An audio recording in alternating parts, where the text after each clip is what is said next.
those Phoenixes would do a good job just to go around and find those Overlords and just snipe out and supply cap MasterAsia, since right now he is almost supply cap with six more from his army.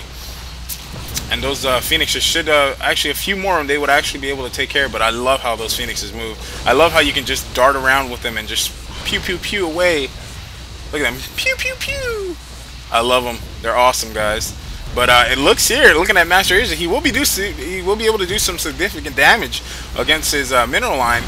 Actually, those Phoenixes are going to go down, and he has pretty much nothing right now other than a few Zerglings that did manage to get inside his base. Oh my no! What does TT1 have right now? More Zerglings streaming into that base and actually taking out the natural expansion right now. Oh my no! And those photon cannons are trying their hardest to take away, but then that Phoenix, look at that, Trooper Phoenix will be able, he does have enough, but those Zerglings are just tearing through TT1's mineral line right now. And he is actually taking out all his probes with actually nothing in response. And it was because TT1 tried to do an early push into his base. But if you look here, ladies and gentlemen, it looks like TT1 just will pound away at these, at his gateway. Actually, he needs to take out this Nexus. Does he have enough time before TT1 can bring his reinforcements in time? Beautiful placement yet again, but I don't know what he's going to do. His Nexus will go down, and it is going to go down too. TT1 only having 400 minerals, and I do not see any probes left on his line. So I do not know what he may have to counter this again. TT1 coming in back, and he's got a crap load of Zerglings to deal with. Great force field placement. Actually trying to trap these Zerglings into his line over there, and he does do a great job actually doing it. So these Zerglings are just trapped inside that force field. The force field will rise, so he does have less Zerglings to deal with, and he will just snipe away the rest of these Zerglings. Man, oh man, what does TT1 have to come back with this? I do not see any probes around here, unless he hid one somewhere that I do not know of. So TT1 will go towards the enemy's base and be sniping some Overlords. TT1 does not have much other than a few Stalkers, 4 Sentries, and 2 Zealots. No probes left. 400 minerals. 55 minerals actually, so he actually must have built something somewhere around here, unless he pumped out a few Zealots. It looks like TT1 will do a push into the Zerg player's base.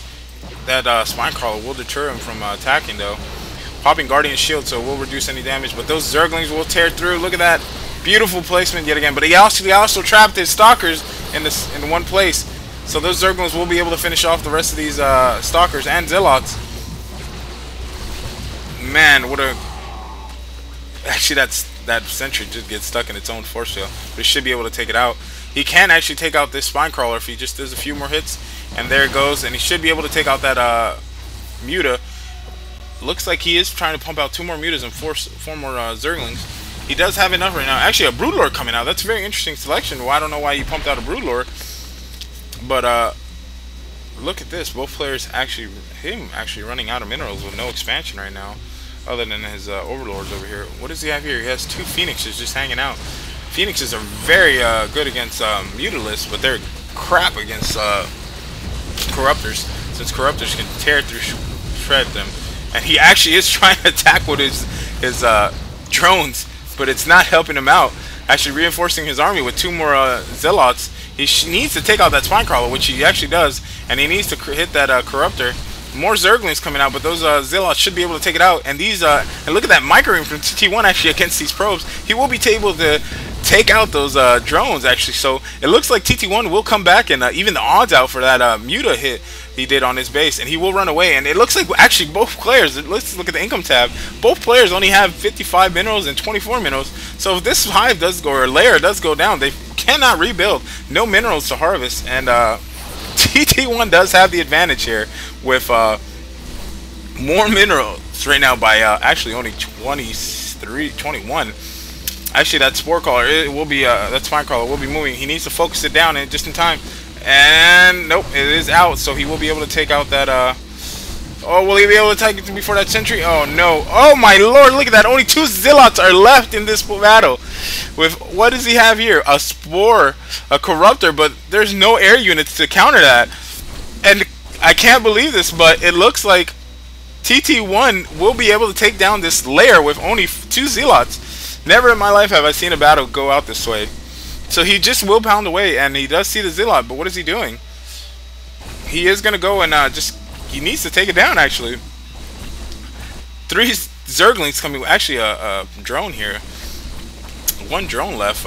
As you can tell, 290 minerals, 210 minerals spawning out of there. So MasterAsia doesn't have anything to, not even 50 minerals to spawn Zerglings. So this lair will go down. So interesting turn of events how this game turned out for TT1. And those, he is running away from those broodlings, since those broodlings will be able to take down those shields. And actually killing one. Will he be able? Oh no, 1 Zealot left. 1 Zealot against a Zergling and a drone. This is a great game. I've never seen it end up this way. Both players now, it's just look a run fest. Look at that. It's whoever can catch you, and that Zealot is just trying to catch him as fast as he can. But those that drone and Zergling will be able to run away. And actually, that Zergling will go to TT1's base and do some long damage. And TT1 noticing the predicament that both players are at right now, saying he won't attack, but it looks like MasterAsia is attacking that cybernetics core and beating on his shields, and with 1 corruptor in the air right now. Very interesting turn of events. Both players just don't have anything right now, and I think they're in a down period right now to just mess around. It'd be interesting to see what each player does. And that Zealot will hit away at that Zergling. Does he have enough? Only 4 HP left. I think 1 more hit and it would have actually taken out that Zergling. So that Zergling will run for his life right now and regenerate. One great thing about Zerg players. It looks like both players not knowing what to do right now, since they pretty much can't do anything. Both their Hive and Nexuses are taken out. And neither can actually pump out a unit right now. Maybe a sentry? No, he can't even pump out a sentry since he does not have enough gas. It looks like they're just messing around with their units. Neither player not really doing anything. I don't think either wants to call the win in this situation.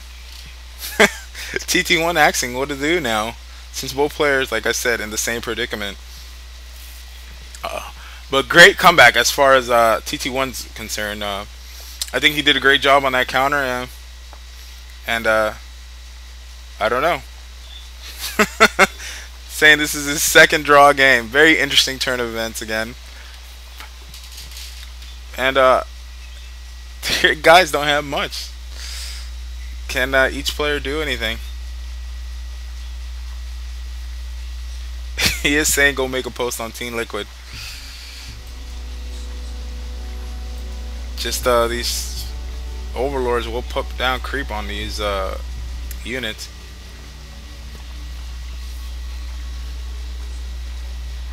They're just pretty much talking.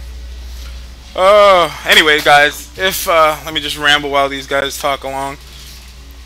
I don't know if you guys have been checking out my cast. If not, I do have something special coming up. I will be throwing a tournament with a grand prize of $200 for first place, and probably like $50 for second. And third place, of course, you guys always get a pat in the back. I am in the developments of making it right now. I know there's a lot of you that have not heard about me or know about me playing in Starcraft 2. I used to play Brood Wars, but not as much, and I used to play WoW a lot. And I really got into Starcraft 2 by from the beta. I was ranked platinum during the beta, and I love the game. It's great, and I am going to be throwing a tournament soon. I have not yet made a declaration. I'm figuring out a name and everything. It's a lot of organization to do. But like I said, I will be doing a tournament. It is going to be partial invitational, and there will be a qualification match. Like I said, I will announce the dates sometime in the near future. But $200, guys. If you if you think you have enough courage and enough skills, by all means, please sign up. I will be actually putting a link in Team Arena forum soon, and actually Starcraft Arena on Huskies and HD's page. So go check it out, or make sure you check up on those the tournament threads. I would actually like to know your response to this and what you guys think of my tournament and when I should hold it. I was thinking towards the end of September, mid-September day. I need some ideas on who I should invite as well. And like I said, this is going to be my first big major tournament that I want. It's going to be somewhat like the HDH Invitational, but just at a smaller scale. I will be trying to invite some top end name players and seeing what the response is towards this.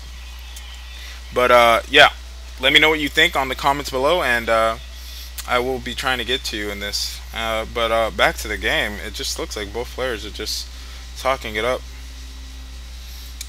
Pretty much, I don't think either wants to lose right now. They're trying to figure out who should give up the game right now. So yeah. How have you guys been during the weekend? Me,